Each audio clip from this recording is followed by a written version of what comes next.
Here's my superposition chart, and as you can see, there are 9 dimensions. I didn't really take the time to explain this. I kind of just posted everything, but I'm trying to communicate with smart people, so you should have already figured out most of this chart. This chart, if a picture's worth 1,000 words, I'd say this chart speaks volumes, like the Encyclopedia Britannica or something along that order. So I'm going to show you some things that you may not be seeing in the chart. They are much, much more than what you're seeing at first appearances. I'm going to kind of go over this chart a little bit before I go into this. Here we have the first dimension, and then the second dimension in three-dimensional space. Now, everyone knows we live in three-dimensional space. Here we have the first dimension, which is latitude, or the latitude thread. Three-dimensional space is basically made up of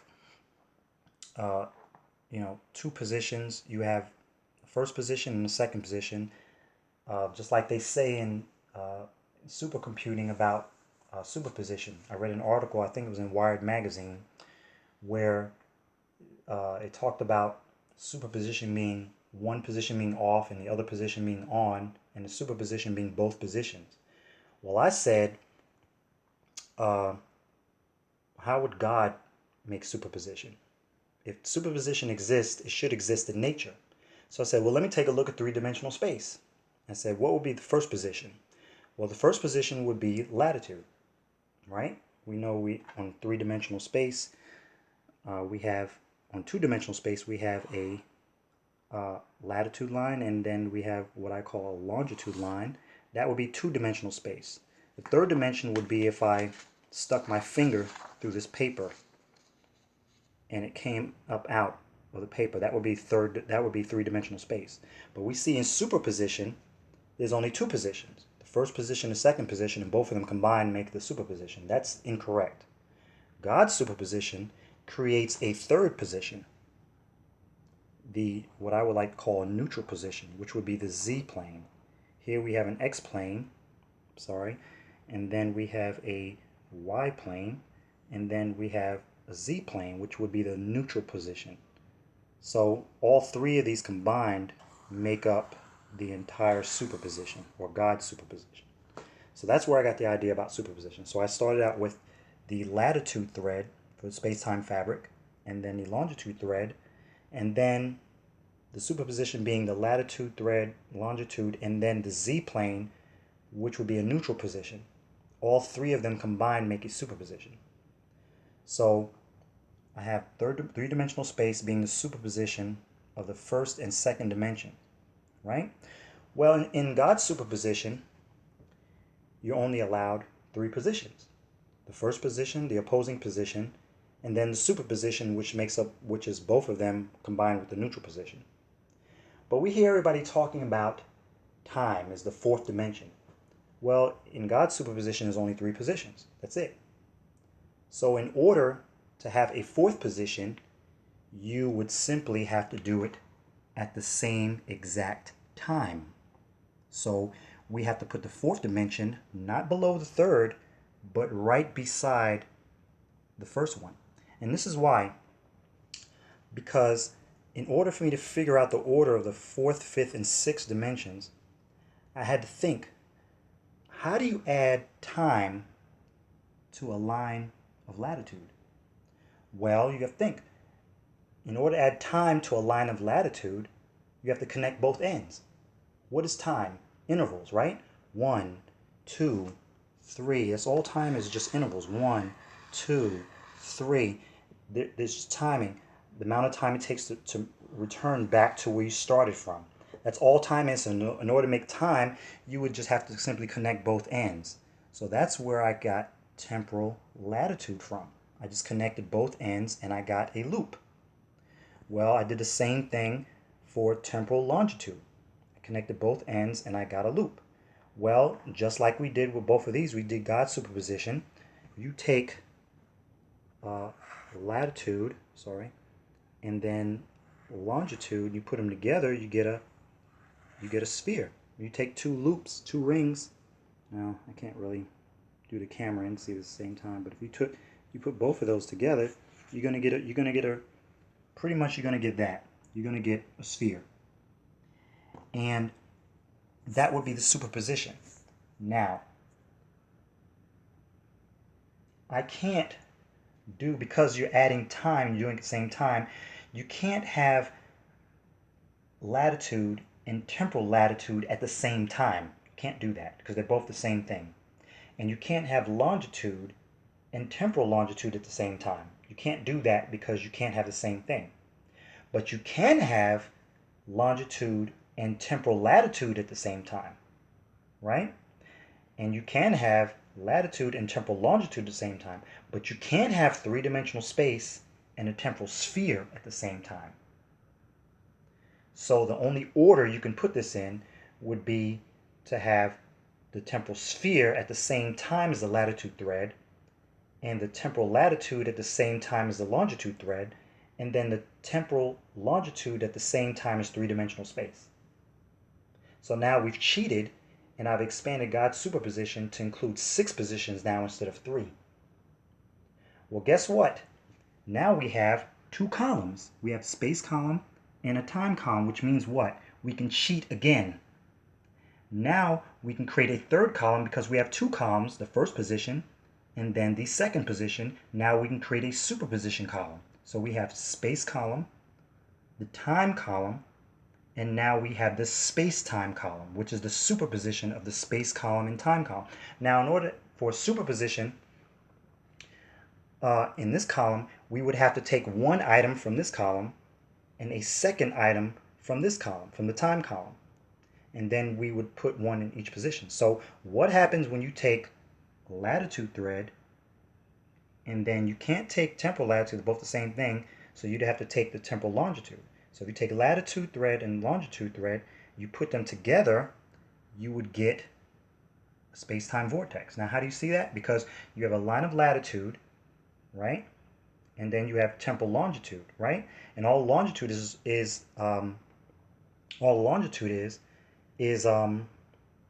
intervals.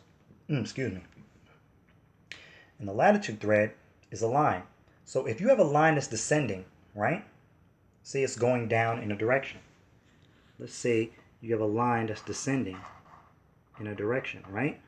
Well, if the line is moving in this direction, the intervals would also have to move. So you would have, as the line descends, each interval would also descend. So you would have, the second interval would be shorter than the first one. So you'd have 1 second, then half a second, then, you would keep descending down till you got to a point.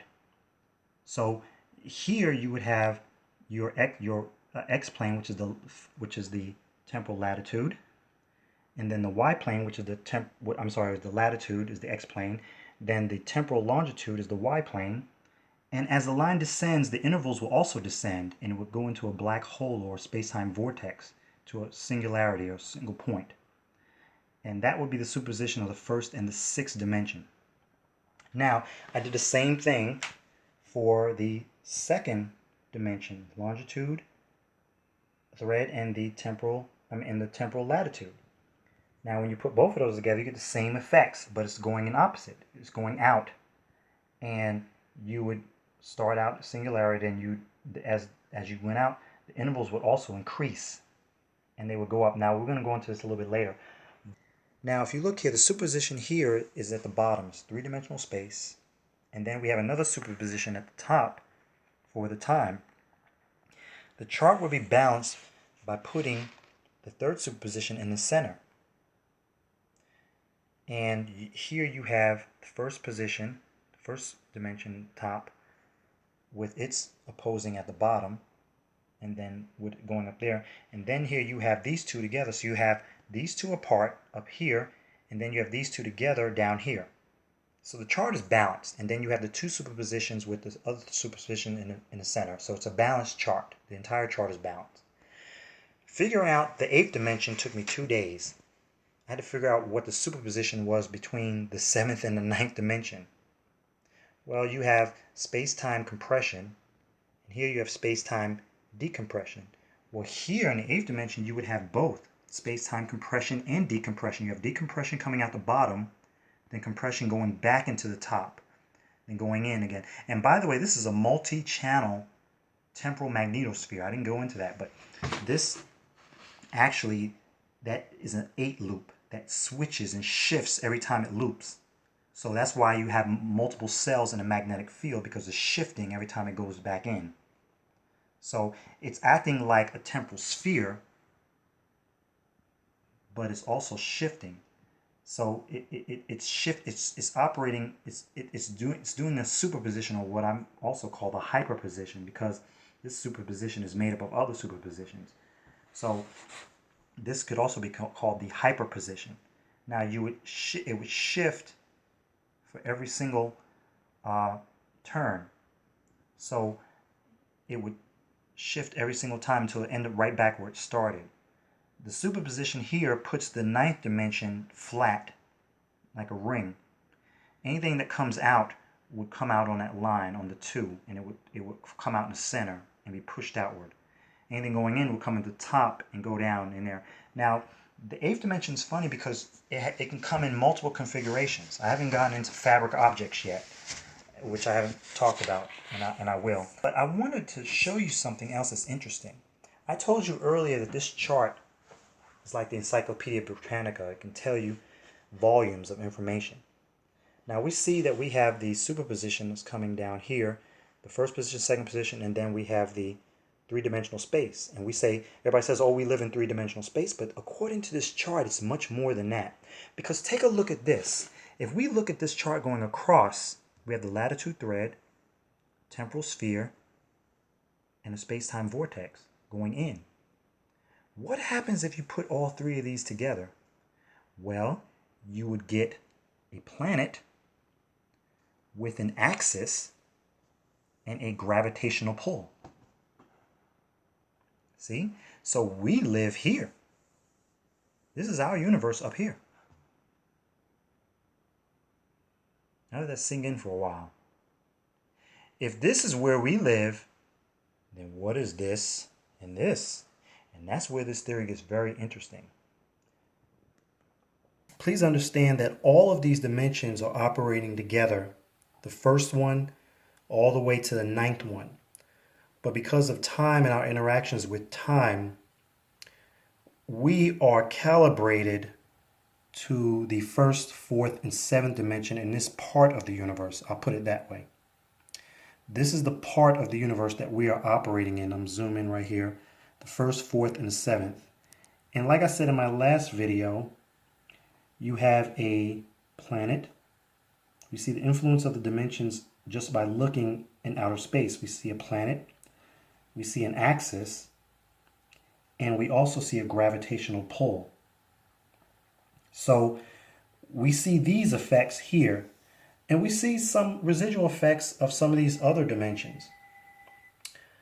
But primarily, we see that we are here because we see the great influences of the dimensions on our part of the universe. But what about these two? What about the 2, 5, and the 8, and the 3, 6, and the 9? What about this part of the universe, these two parts of the universe? I wanted to focus on the 3, 6, 9 because it's the polar opposite of the 1, 4, 7, according to the chart.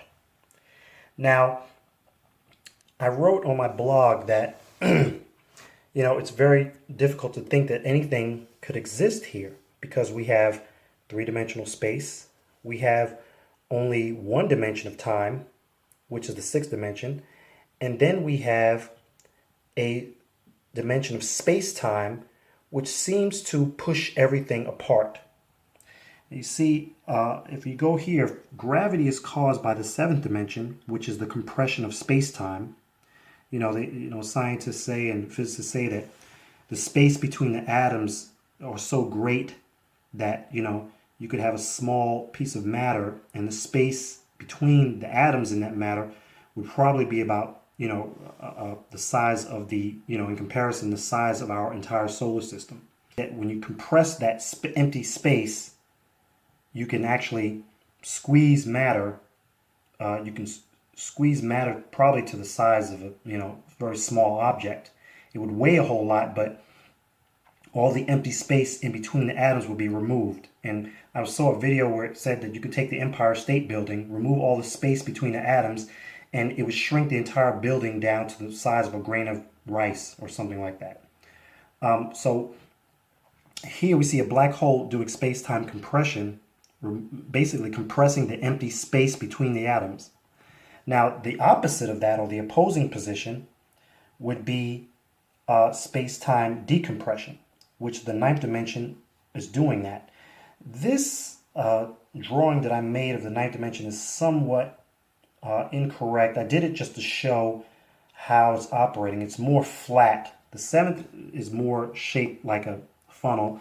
The ninth is more flat. It doesn't extend out like this. It extends more from the center going out. Kind of like here in the eighth dimension. See that little ring with the rings coming out of this? It operates more like that. But I just showed it, to help you understand that you would be coming out there at a 90-degree angle, when you come out. But the ninth dimension, we would have space-time decompression.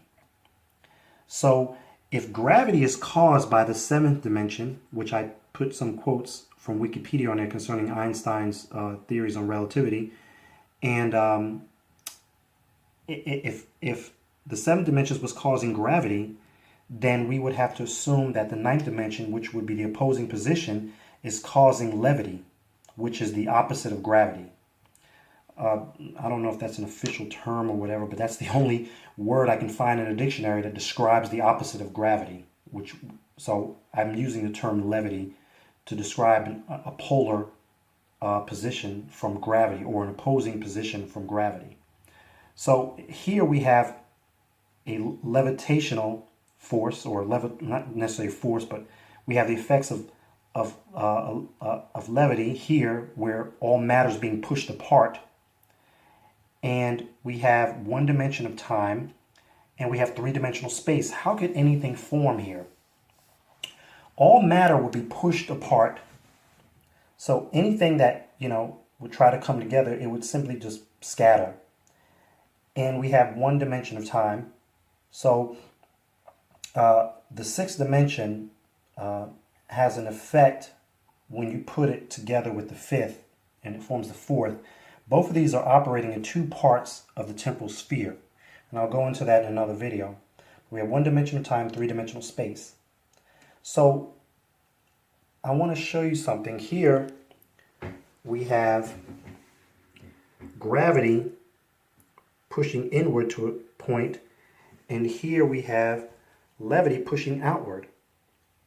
Now, if you look at the 147 universe, I said we had a planet here, which is a superposition. So we have everything in this universe is spherical because we see the effects of time, the fourth dimension.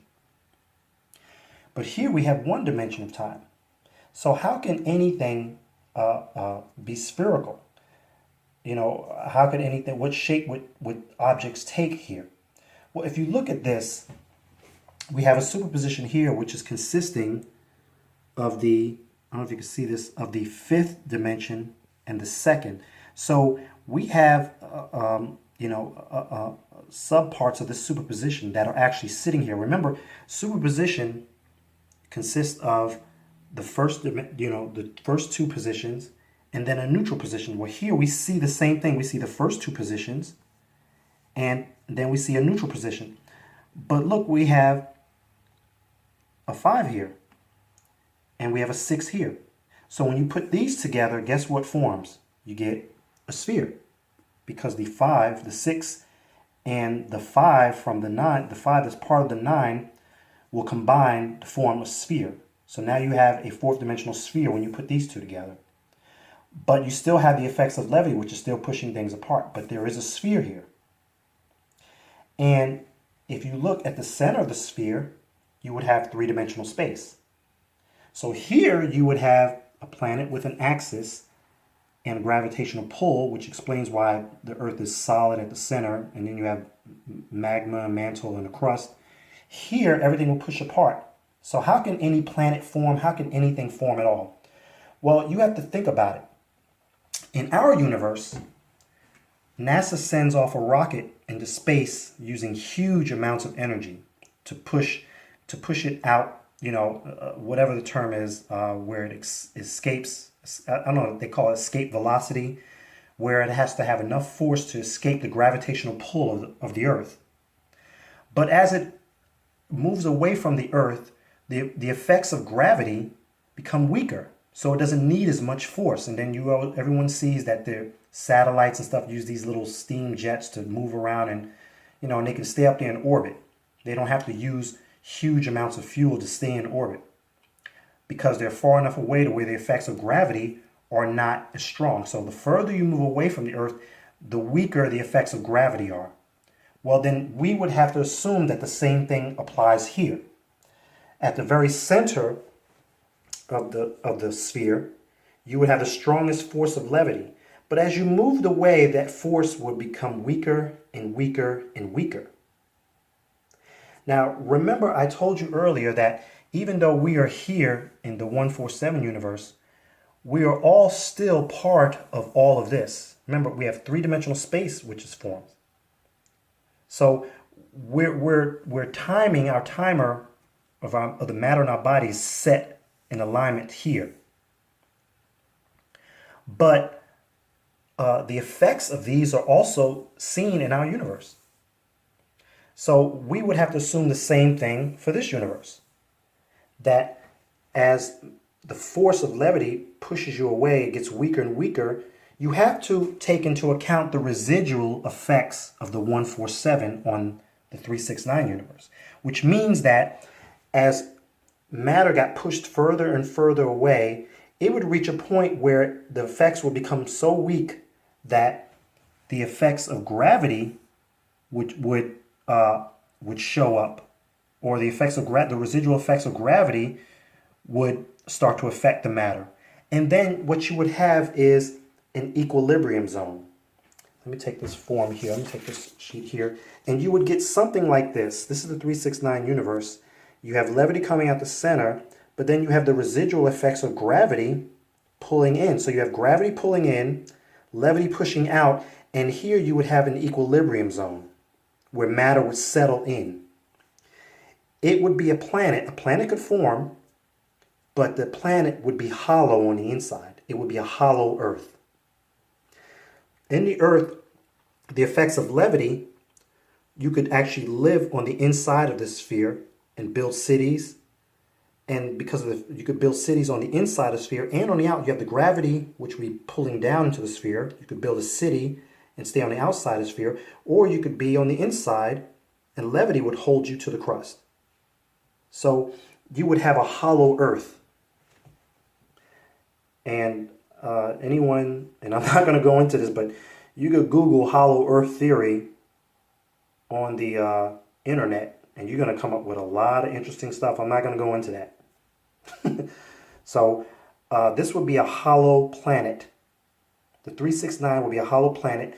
You would have floating boulders. You could have water, oxygen on both sides. You'd have water that could possibly, entire oceans that could fill up this equilibrium, and then land masses that actually float, like continental drift, but it would float in this equilibrium zone. It would look kind of like the movie Avatar, where you'd have floating boulders and things like that. But for the most part, you could have large land masses, water, air, oxygen, and you could have an entire civilization on both sides, and even maybe some tunnels or whatever connecting both sides, maybe through water or whatever. You could. There's all types of things that could be here. But the planet would be very, very large.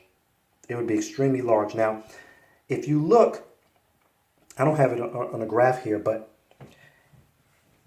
we see the residual effects of these other dimensions just by looking at our solar system. The Earth doesn't have rings around it, but Saturn does. We can see some of the effects of some of these other places by looking at our own solar system. For example, one planet that shows the residual effects of the 369 universe is Jupiter, and its large size. I believe it's a gas giant. That's what they call it. Well, that's the residual effects of the 369 universe are showing up in Jupiter. The residual effects of the 258 universe are showing up in Saturn with its rings. I'm not going to go into it a whole lot right now, but the 258 is would be a flat planet. It would be a flat Earth, which you could Google flat Earth on the on the internet. You'll come up with a lot of interesting stuff from the past also. So I believe, and it's my honest belief, that we did not originate here in this part of the universe, but we migrated here from these parts through these space-time bridges, which in another video I will go into, that link these parts. There are these space-time bridges that link these, and I think we migrated from these places to this part of the planet.